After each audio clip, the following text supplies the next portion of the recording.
കുടകിലെ കൊടുംവനത്തിൽ 4 ദിവസം ഒറ്റപ്പെട്ടുപോയ മലയാളി യുവതി ശരണ്യയുടെ അതിജീവന കഥ വ്യാജമാണെന്ന ആരോപണം ശക്തമാകുന്നു. സംഭവത്തിൽ ഗൂഢാലോചനയുണ്ടെന്നും സർക്കാരിന് സാമ്പത്തിക നഷ്ടമുണ്ടാക്കിയെന്നും ആരോപിച്ച് BJP നേതാവ് നൽകിയ പരാതിയിൽ പോലീസ് അന്വേഷണം ആരംഭിച്ചു. ഏപ്രിൽ 2-ന് മടിക്കേരിയിൽ ട്രക്കിങ്ങിനിടെയാണ് കോഴിക്കോട് നാദാപുരം സ്വദേശിയായ സോഫ്റ്റ്വെയർ എഞ്ചിനീയർ GS ശരണ്യയെ കാണാതായത്. 4-ാം ദിവസം വനത്തിനുള്ളിലെ പാറപ്പുറത്ത് നിന്നിവരെ കണ്ടെത്തിയത് വലിയ വാർത്തയായിരുന്നു.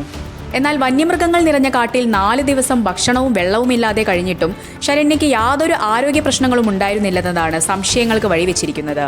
രക്ഷപ്പെടുത്തിയ സമയത്ത് ശരണ്യയെ കണ്ട രീതിയിലുള്ള അമിതമായ ഊർജ്ജസ്വലതയും പലരിലും അവിശ്വാസം ജനിപ്പിച്ചു. നാപോക്ലോ പോലീസ് സ്റ്റേഷനിലാണ് BJP നേതാവ് പരാതി നൽകിയിരിക്കുന്നത്. രക്ഷാപ്രവർത്തനത്തിനായി വലിയ രീതിയിലുള്ള സർക്കാർ സംവിധാനങ്ങൾ ദുരുപയോഗം ചെയ്തെന്നും ജനങ്ങളെ തെറ്റിദ്ധരിപ്പിച്ചെന്നുമാണ് പരാതിയിലെ പ്രധാന ആരോപണം. നിലവിൽ FIR രജിസ്റ്റർ ചെയ്തിട്ടില്ലെങ്കിലും പ്രാഥമിക അന്വേഷണം നടത്താൻ കർണാടക പോലീസ് തീരുമാനിച്ചു. ഡ്രോണുകളും വലിയ ദൗത്യസംഘങ്ങളും ചേർന്ന് നടത്തിയ തിരച്ചിലിനൊടുവിൽ കണ്ടെത്തിയ ശരണ്യ താൻ അരുവിയിലെ വെള്ളം കുടിച്ചാണ് ജീവൻ നിലനിർത്തിയതെന്നാണ് മൊഴി നൽകിയത്. എന്നാൽ സോഷ്യൽ മീഡിയയിലടക്കം ഇത് അതിജീവന നാടകം എന്ന ആരോപണം വലിയ ചർച്ചയായതോടെ പോലീസ് കാര്യമായ പരിശോധനയ്ക്കാണ് ഒരുങ്ങുന്നത്. കുടകിൽ ട്രക്കിങ്ങിനിടെ കൊടുംവനത്തിൽ കുടുങ്ങിയ ശരണ്യയെ 4-ാം ദിനം രക്ഷപ്പെടുത്താനായത് വലിയ വിജയമായാണ് എല്ലാവരും കണ്ടത്. കഴിഞ്ഞ ദിവസം BJP നേതാവ് ഇക്കാര്യത്തിൽ പരാതി നൽകിയതിനെ തുടർന്ന് അന്വേഷണം ആരംഭിച്ചിട്ടുണ്ട്. നാപോക്ലോ പോലീസ് സ്റ്റേഷനിലാണ് BJP നേതാവ് പരാതി നൽകിയത്.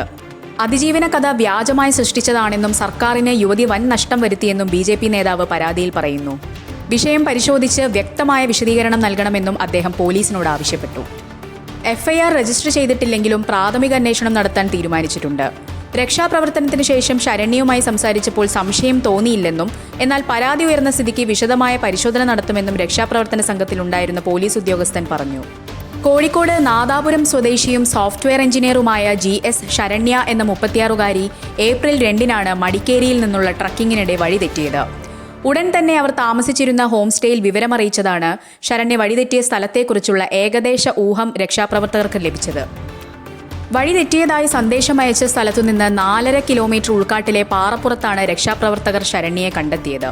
വന്യമൃഗങ്ങളുടെ വിഹാര കേന്ദ്രമാണിവിടെ. എന്നാൽ ഒരു പോറലും ഏൽക്കാതെയാണ് ശരണ്യ മടങ്ങിയെത്തിയത്. അരുവി ഒഴുകുന്ന വഴി നോക്കി നടന്നും രാത്രി പാറപ്പുറത്ത് കിടന്നുറങ്ങിയുമാണ് മനോധൈര്യം കൈവിടാതെ കഴിഞ്ഞതെന്നാണ് പുറത്തെത്തിയ ശരണ്യ പറഞ്ഞത്.